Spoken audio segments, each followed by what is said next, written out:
Assalamualaikum warahmatullahi wabarakatuh.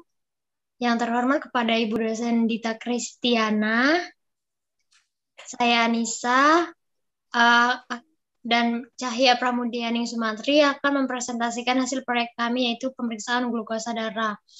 Selanjutnya materi atau hasil proyek pemeriksaan glukosa darah akan dibacakan oleh Mbak Cahya Pramudianing Sumantri. Baik, terima kasih Mbak Lisa. Saya akan membacakan hasil proyek kita yang berjudul pemeriksaan glukosa darah. Next slide. Apa itu glukosa? Glukosa berasal sebagian besar dari makanan. Kemudian dibentuk dari berbagai senyawa glukogenik yang mengalami glukenogenesis, lalu juga dapat dibentuk dari glikogen hati melalui glikogenelisis. Di antara hormon yang mengandung glukosa darah adalah insulin dan glukagon. Next. 1. Insulin. Insulin merupakan suatu hormon anabolik yang merangsang sintesis komponen makromolekuler sel dan mengakibatkan penyimpangan glukosa. Kemudian glukagon yaitu merupakan suatu hormon katagolik yang membatasi sintesis makromolekul dan menyebabkan pengeluaran glukosa yang disimpan. Next. Peningkatan konsentrasi glukosa dalam sirkulasi mengakibatkan peningkatan sekresi insulin dan pengurangan sekresi glukagon, demikian pula sebaliknya. Next. Diabetes mellitus. Diabetes mellitus adalah keadaan hiperglikemia kronik disertai berbagai kelainan metabolik akibat gangguan hormonal yang menimbulkan berbagai komplikasi kronik pada mata, ginjal, saraf, dan pembuluh darah, disertai lesi membran basalis dalam pemeriksaan dengan mikroskop elektron. Next. Metode praktikum. Di sini ada alat menggunakan glukosur digital dan lancet steril, kemudian bahannya menggunakan stik glukosa dan kapas alkohol. Cara kerjanya, pertama, jari tangan disterilkan dengan kapas alkohol, kedua, teteskan darah yang keluar dari stik glukosa, kemudian masukkan stik glukosa ke dalam glukosur dan baca hasil pemeriksaan. Next.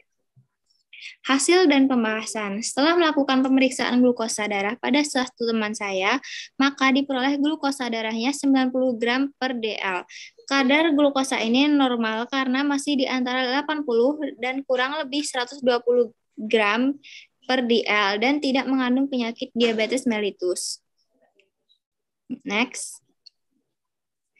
Pemeriksaan penyaring perlu dilakukan pada kelompok dengan risiko tinggi untuk diabetes mellitus, yaitu kelompok usia dewasa tua lebih dari 40 tahun, obesitas, tekanan darah tinggi, riwayat keluarga diabetes mellitus, riwayat kehamilan dengan berat badan lahir bayi lebih dari 4 kilo, riwayat DM pada kehamilan, dan dislipidemia. Pemeriksaan penyaring dapat dilakukan dengan pemeriksaan glukosa darah sewaktu, kadar glukosa darah puasa, kemudian dapat diikuti dengan tes toleransi glukosa oral atau TTGU standar. Pemeriksaan tes toleransi glukosa oral. Cara pemeriksaan tes toleransi glukosa oral adalah, pertama, 3 hari sebelum pemeriksaan pasien makan seperti biasa. Kedua, kegiatan jasmani sementara cukup.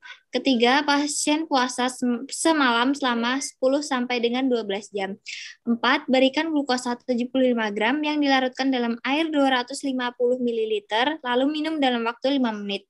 5, periksa glukosa darah 1 jam dan 2 jam sesudah beban glukosa. 6. Selama pemeriksaan, pasien yang diperiksa tetap istirahat dan tidak merokok. Baik. Kesimpulan, dari praktikum pemeriksaan glukosa darah, dapat kami simpulkan bahwa hasil pemeriksaan adalah 90 gram per dl. Keadaan ini normal karena masih di antara 80 dan tidak lebih dari 120 gram per dl, dan tidak terdapat penyakit yang kelebihan glukosa darah seperti diabetes mellitus. 1. Kadar normal glukosa dalam darah adalah 80 sampai dengan 120 gram per dl. Kelebihan kadar glukosa darah disebut hiperglikemi. Kekurangan kadar glukosa disebut hipoglikemi. Kadar glukosa yang terlalu berlebihan dalam tubuh dapat menyebabkan terjadinya penyakit diabetes mellitus. Sekian hasil pemeriksaan glukosa dari saya dan Anissa. Kemudian saya kembalikan kepada Mbak Anissa. Terima kasih. Baik, terima kasih Mbak Cahya telah membacakan materi proyek dari pemeriksaan glukosa darah. Kurang dan lebihnya mohon maaf. Wabillahi taufiq walhidayah. Wassalamualaikum warahmatullahi wabarakatuh. Waalaikumsalam warahmatullahi wabarakatuh.